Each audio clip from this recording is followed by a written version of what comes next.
right, good morning everybody. My name is Brendan Begley. This is the Elder Law Report. I'm here with Mr. Dedmon from the Neal Senior Center here in Shelby, North Carolina. Thanks for coming on. Thanks for having me. Well, I enjoyed our time at the Senior Center. We're invited to give speeches, seminars at the Senior Center every once in a while. I enjoyed my time. A lot of good people, a lot of good questions. And so for you, what does a Senior Center do? I think a lot of people who, before they start going, have that question in their mind. What services do you provide? What type of events are there? What sort of things do you do at a Senior Center?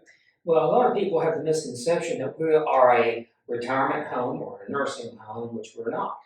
Right. That's the first thing people often People stay overnight, right? Right, or longer. Right. But yeah, that's one thing a lot of people are not real clear on. They think that's what we do, and that's really not the case. What we are is that we're a facility that provides services for people in Cleveland County age 50 plus, and we offer things such as activities that they can do related to physical health, mental health, fun activities.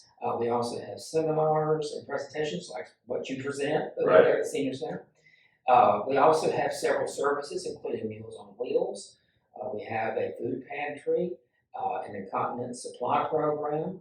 We also have a program for where people can borrow wheelchairs or walkers or canes for a short amount of time.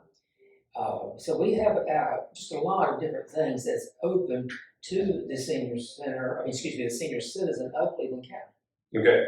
And, what sort of, you said, it starts age 50 and then older. You guys do help people vote and, provide, public activities like that as well, correct? We do some of that. We have offered in the past a lot of different activities and different services such as that. We right now are in the process of doing a project. It's called Crocheting for Charity. Oh, really? And this is where a group of participants in our center are getting together about every other week and doing crochet projects in which they're going to be donating things like scarves and hats and mittens to the homeless. Okay. When it gets closer to the wintertime. Right.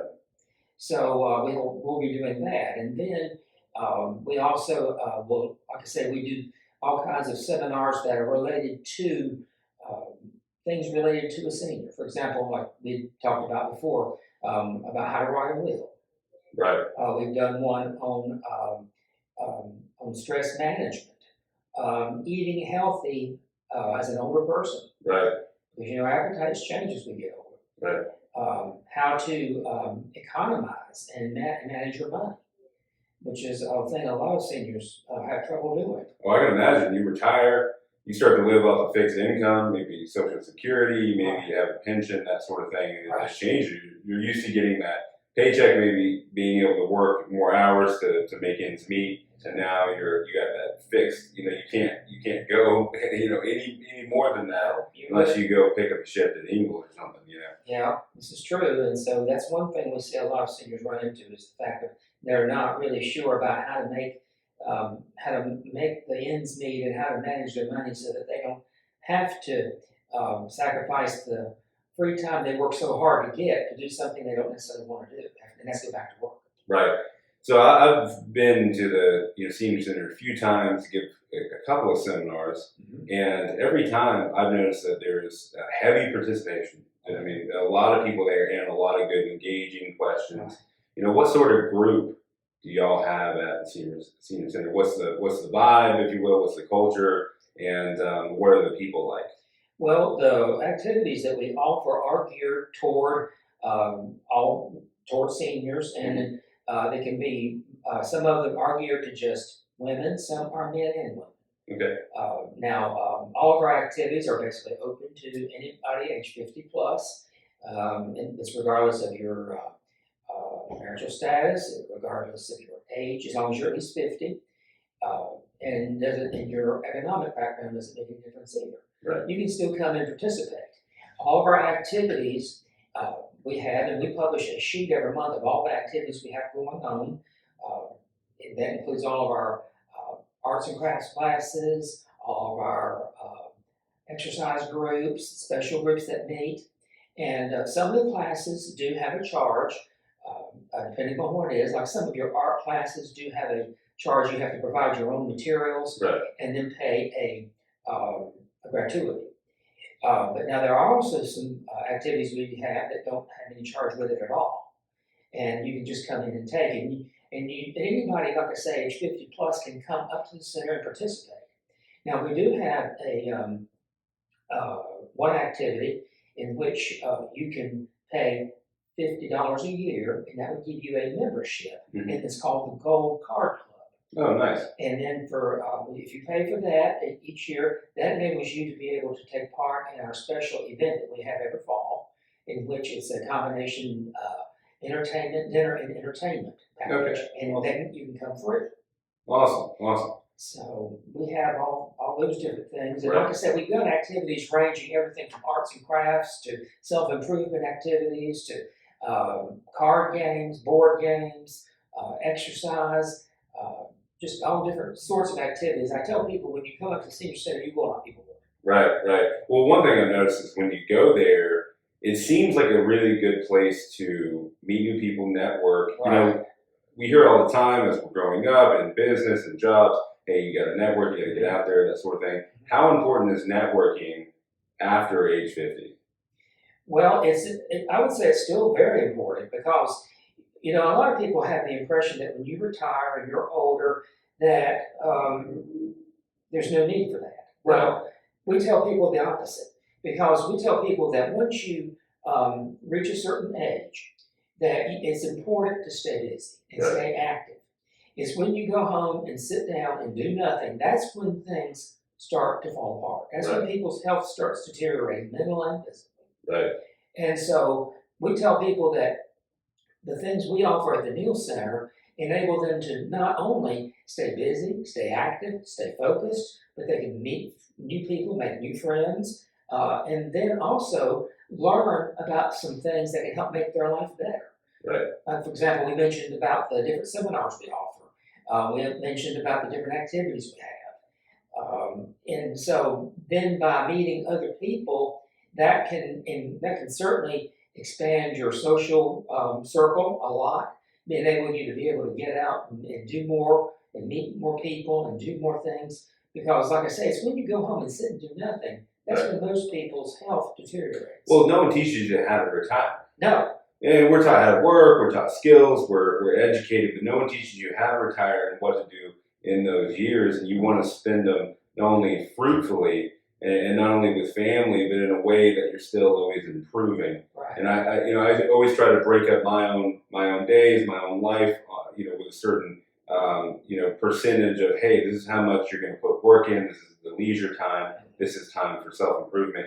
And if that ends when you stop working, then you're going to lead a very, very unfulfilling retirement in life after you do retire. So I think it's important to have those things that you can plan out, go meet new people. I mean, I met some amazing people there, and it's amazing. Sometimes you'll go and you'll give the seminar and you'll see people talking to each other and they had just met, but they're really engaged in the content because they've lived, these very rich lives, and they have shared experiences that they can come together and share with each other. And I think that's pretty incredible. You see that all the time with networking groups where maybe you're in the middle of your career, maybe you're starting out, you have some shared experiences, things like that, but you really, really can't relate like you can after you're, hey, I'm 55 years old, I'm 65 years old, and I've been doing this for a while, and I know you have, and it's just, we're meeting each other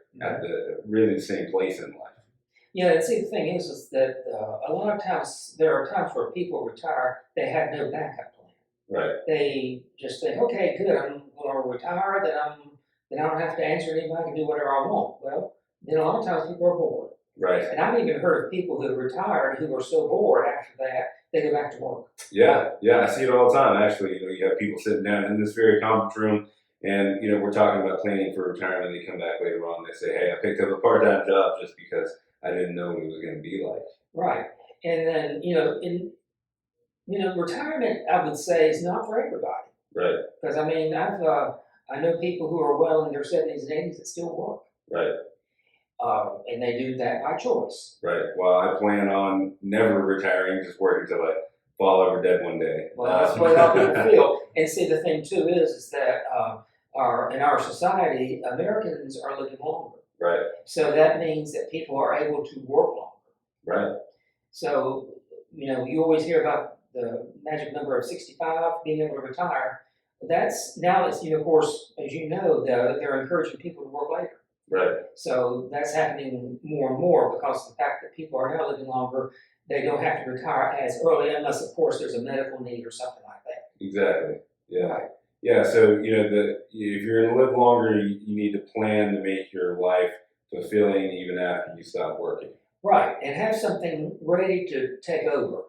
I know that a lot of times when I talk to people who say they're going to retire, I say, "Well, what do you want to be doing?" Mm-hmm. And some say, "Well, I'm going to be traveling, and I'm going to be spending more time with my family and doing church work," that's really great. Right. That's what people should do, is have a plan. Yes. It's when you don't have that plan or you're not sure what you want to do that it can get wrong. And maybe a specific plan, like what a day-to-day, a schedule calendar is going to look like, rather than kind of an amorphous idea of what you're going to be doing after you retire, some fantasy, because we all know it's not going to be like that. There's going to be ups and downs, boredom, hard times, things like that. Sure. So that's one of the things that the Neal Center does, is to try to give the seniors of our county in this area things to do that will help them to be able to stay busy, stay focused. They can learn things, learn a new hobby or new activity, meet new people, make new friends, and just stay on the go. Awesome.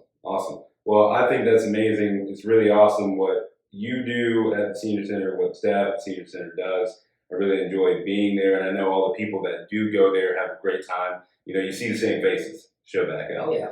So you guys are doing really good work, and everything we said today. I want to emphasize how important that is, having a plan for retirement, not only for your budget, not only your estate plan, but having a plan of what your life is going to look like and how meaningful that can be. And if you're, in Cleveland County, heck, if you're in the state of North Carolina and you are just wondering what to do with your time, how to make it more meaningful, check out the local senior center. If you're in Cleveland County, check out the Neal Senior Center. Thank you very much for being on. It's good to see you. Very good talking to you as always. Appreciate it. Thank you very And much. if you guys have questions, you can give us a call. We can direct you to the Neal Senior Center. Be happy to do that, or give a talk there sometime. But if you have questions, call 704-259-7040, and you can either call in. We'll direct you to the Senior Center, or do you have a number? It's great. 704-482-3488. Okay, awesome. Thank you again. You're welcome. Thank you.